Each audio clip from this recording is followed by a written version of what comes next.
She was 21 years old when the men of Cinder Flats let her buy the wrecked supply convoy for $4. Mostly, we think, because none of them believed a soldier's daughter with an empty purse could make anything of 6 burned-out wagons rotting at the edge of the salt flat. We want to tell you about her tonight, about a young woman named Ottilie Marsh, and about what she found beneath the crates of that convoy, and about the diary that stunned the whole town once she finally understood what it meant. Settle in with us tonight, and before we go any further, tell us in the comments where in the world you're watching from, because we like to picture all of you out there together, listening to the same quiet story at the same hour. Stay close through this one. It takes its time getting where it's going, the way the true ones always do.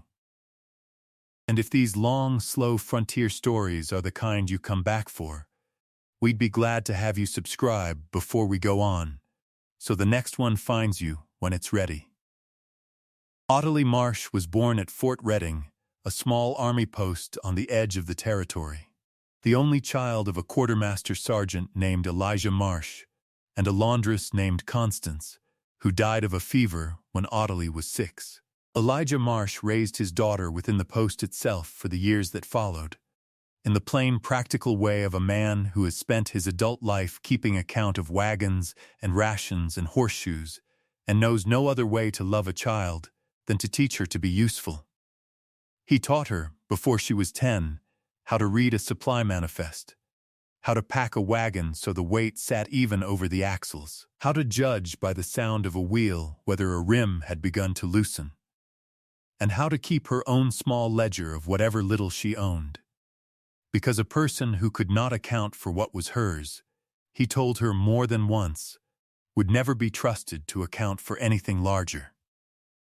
Elijah Marsh served 18 years at Fort Reading before the Army, in the slow contracting way of a peacetime frontier post, closed the garrison down, and reassigned what men remained to posts further west, men without families they were expected to bring along. Elijah was 51 that year, too old by the Army's reckoning to be worth the cost of transferring, and he was let go with a modest pension and a wagon of his own possessions, and he moved with Ottilie, then 17, the 11 miles into the nearest town,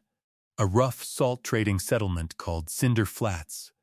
where he took what work he could find keeping accounts for the freight outfits that hauled salt down from the flats to the rail junction 2 days south.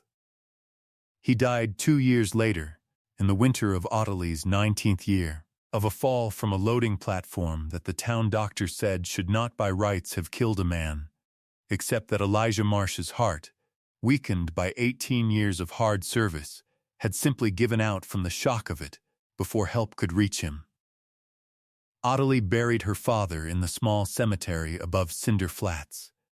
and found herself, at 19, alone in a rented room with no family, no pension of her own, since a soldier's pension did not pass to an unmarried daughter, and very little beyond what she could earn taking in mending and occasionally keeping accounts for the same freight outfits her father had once served, when they were willing to trust a young woman with the work at all. For 2 years, Ottilie lived carefully in Cinder Flats, respected in the quiet, distant way a town respects someone it does not quite know what to do with, a soldier's daughter with no soldier left to vouch for her, and no husband to place her properly in the town's accounting of itself. She kept books for 2 of the smaller freight men, mended shirts for the salt crews, and lived on very little, and she told herself, the way a person tells themselves things to get through a hard season, that this was simply what her life had settled into being. The wrecked supply convoy that stood at the edge of the salt flat, some 3 miles out of town, had been there. By the time Ottilie turned 21, for close to 15 years, a story the whole town knew in outline, though no 2 men in Cinder Flats ever told it quite the same way. During the last years of the territorial conflicts, before the Army consolidated its posts and the fighting mostly moved elsewhere, a supply convoy of 6 Army freight wagons escorted by a small detachment out of a post that no longer existed,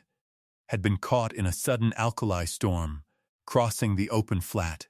the kind of blinding white wind that could disorient a man within 100 yards of where he started. Two of the wagons had gone over into a shallow wash and burned when their oil stores caught. Whether from lightning or an overturned lantern, nobody living could say for certain. And the remaining four, their teams scattered or lost in the storm, had simply been abandoned where they stood, too far from any post to be worth the army's trouble of recovering once the fighting moved on and the post that had sent them out closed for good. By the time Ottilie was a girl, the convoy was simply a landmark, 6 broken shapes half sunk in alkali dust, picked over decades earlier by whatever scavengers had come first for anything of easy value. Iron fittings, sound wheels, harness leather, and left since then to the wind and the white crust of the flat, which had, over 15 years, buried the lower halves of the wagon beds in a slow accumulating drift of salt and dust that made the whole convoy look, from a distance, like something half swallowed by the ground itself. In the spring of Ottilie's 21st year, the county land office, settling old unclaimed property against back taxes the army had never troubled to pay on ground it no longer used, announced that the convoy and the small parcel of flat it stood on would go to public sale, the county assessor judging the wreck worth little beyond whatever scrap iron a buyer might dig out of it. Word went round Cinderflats the way word always did, with a good deal of amusement attached, since most of the men in town assumed the sale existed mainly to let the assessor clear a nuisance off the county books rather than to attract any serious buyer. Ottilie walked out to the sale on the appointed morning with $4 in her coat pocket, the whole of what 2 years of careful saving had left her beyond her rent,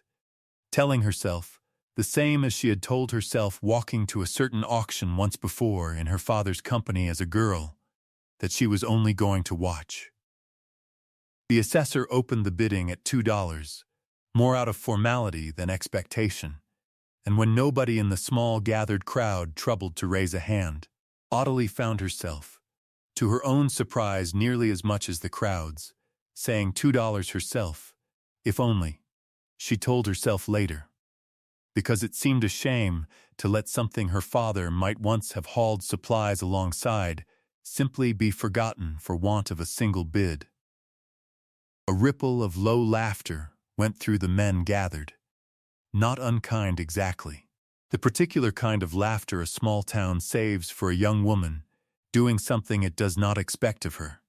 and one of the freight men called out that the girl would need more than $2 to dig 15 years of salt off 6 dead wagons, and Ottilie, her face going warm but her hands staying up, said she supposed she would find out. The assessor, seeing no other bids offered, and eager enough to close the sale and be done with it,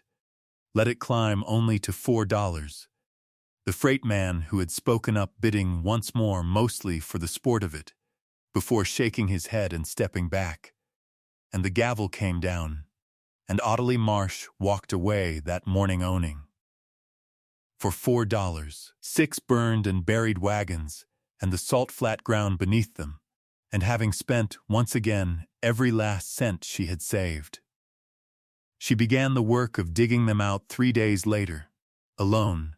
with a shovel borrowed from her landlord and a canvas sling she rigged herself for hauling loosened salt crust away from the wagon beds, and it was slow, hard work in a wind that never fully stopped blowing across that open ground,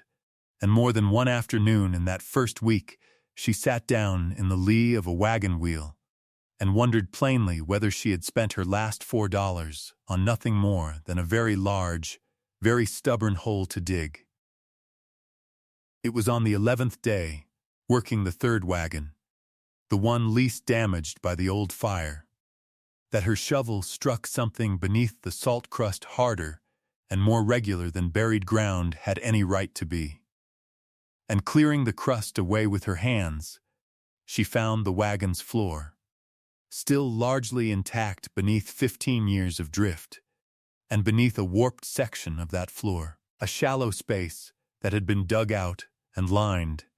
at some point long before the convoy's abandonment, with a double layer of oiled canvas. Inside that lined space, protected from 15 years of salt and weather by the oilcloth wrapping, Ottilie found a wooden ammunition crate, its markings still legible, and inside the crate, wrapped in a soldier's wool blanket gone stiff with age but otherwise sound, a leather-bound diary, a bundle of letters tied with cord, and a small tin box that, when Ottilie worked its rusted latch open, proved to hold a modest sum in coin. Less a fortune than a careful man's several months of saved army pay. We want to say plainly that Ottilie did not read the diary standing there in the wind with the light beginning to fail. She wrapped it back in the blanket and carried the crate the 3 miles home balanced against her hip the whole way. And it was not until the following evening, by lamplight in her rented room, that she finally opened the diary's cover and began to read. The diary belonged to a young private named Josiah Van, 20 years old at the time of the writing, who had served in the same supply detachment that manned the convoy the season it was lost on the flat. Reading through his entries, Ottilie learned that Josiah Van had kept the diary faithfully through nearly a full year of service. Plain, honest entries about weather and rations and the small friendships of men thrown together in hard duty. And that in the weeks before the storm that wrecked the convoy, his entries had grown steadily more troubled, describing a growing certainty that the detachment's supply officer, a lieutenant named Corliss Radford, had been falsifying the convoy's manifests, recording full loads of grain and ammunition for posts further west, while quietly diverting a portion of each shipment to be sold privately to traders passing through, pocketing the difference for himself. Josiah Van's entries described his own uncertainty about what to do with this suspicion. A young private, with no proof beyond his own careful counting against what he had personally helped load. Weighing the risk of accusing an officer against the plain wrongness of staying silent. And in an entry dated only days before the alkali storm, he had written that he intended, once the convoy reached its next post, to lay his tally sheets before the post commander directly, whatever it cost him, because his own father, he wrote, a farmer who had taught him his sums, had always told him that a man who saw a wrong plainly and said nothing about it was a kind of thief himself. The diary ended there. Whatever became of Josiah Van in the storm that wrecked the convoy, whether he was among the men lost trying to find their way through the blinding white wind, or whether he survived and simply never returned to reclaim what he had hidden, the diary itself did not say. And Ottilie, reading by lamplight with her father's own old lessons about honest counting turning over in her mind, found she could not simply set the question aside. The bundle of letters beneath the diary, it turned out, offered part of an answer. They were letters from Josiah Van's mother, back home on a farm in the eastern part of the territory. And the last of them, dated some months after the storm, made plain reference to the family having received word that Josiah was missing and presumed lost along with 2 other men of the detachment. The Army's formal notice offering little detail beyond the bare fact of the storm and the abandonment of the convoy that followed it. Ottilie spent the following weeks, once the immediate work of clearing the remaining wagons was done, writing letters of her own, first to the county records office, then, on their direction, to the regional Army archive 200 miles east, where old muster rolls and supply records from the disbanded post were kept in long storage. It took the better part of 2 months, and no small persistence on Ottilie's part, corresponding with a records clerk named Everett Pruitt, 34 years old, who took what Ottilie began to suspect was a genuine interest in the case once she explained what the diary contained, before the archive was able to confirm what Josiah Van's entries had suspected. Lieutenant Corliss Radford's own service record showed a curious pattern of resignations and reassignments in the years following the convoy's loss, and cross-referenced against surviving supply manifests from the same period. A pattern of discrepancies remarkably similar to what a careful young private had once written down in a private diary, hidden beneath a wagon floor, in the last days before a storm took the choice of speaking up out of his hands entirely. Everett Pruitt's final letter to Ottilie, which we understand she still keeps, confirmed that the archive's own review, prompted by her correspondence, had led to a formal notation being added to Corliss Radford's record, and further confirmed, more importantly to Ottilie, that Josiah Van's own service file could at last be updated from missing and presumed lost to lost in the line of honest duty, a distinction that mattered. Everett Pruitt wrote, "A great deal to the small pension the Army still owed the private's surviving mother, should she still be living to receive it." She was. Ottilie wrote to the farm address on the old letters, uncertain whether it would even reach anyone after so many years, and received, some 6 weeks later, a reply from a woman named Ruth Van, 76 years old, who wrote that she had spent 22 years believing her son had simply vanished into an unmarked stretch of country, without ever knowing that in his last days he had been carrying, quietly and at real risk to himself, the plain intention to do an honest thing. We think it's worth pausing here to tell you what Ottilie did with the coin she found in that same crate, because it is, we think, the part of this story that matters most. It was not a large sum, not the kind of fortune that changes a life beyond recognition, but Ottilie did not spend it on herself beyond what was needed to cover the cost of her correspondence and a train ticket, once Ruth Van's reply came, to travel the 2 days east to meet her. She used the remainder, together with what small savings she had left, to have a modest stone marker placed in the Cinder Flats Cemetery, near her own father's grave, inscribed with Josiah Van's name and the dates of his short service, though his body had never been recovered from the flat, because Ottilie had come to feel, reading his diary night after night by lamplight, that a young man who had died carrying an honest intention deserved to be remembered, somewhere solid, even if the ground that took him never gave him back. The wagons themselves she did not sell for scrap, though more than one salvage buyer approached her once the story of the diary became known around Cinder Flats. She had the least damaged of the 4 restored instead, its wheels reset, its bed repaired, and she gave it, along with a small trust established from what remained of the coin, to the county school, where it stands today outside the schoolhouse door as what the children of Cinder Flats now call the Honest Wagon, and where a teacher reads Josiah Van's diary aloud, in careful selected passages, to each new class every spring, so that the private's name, and the plain courage of what he meant to do before the storm took the choice from him, would not simply settle back into the ground the way the wagons nearly had. Everett Pruitt, the records clerk,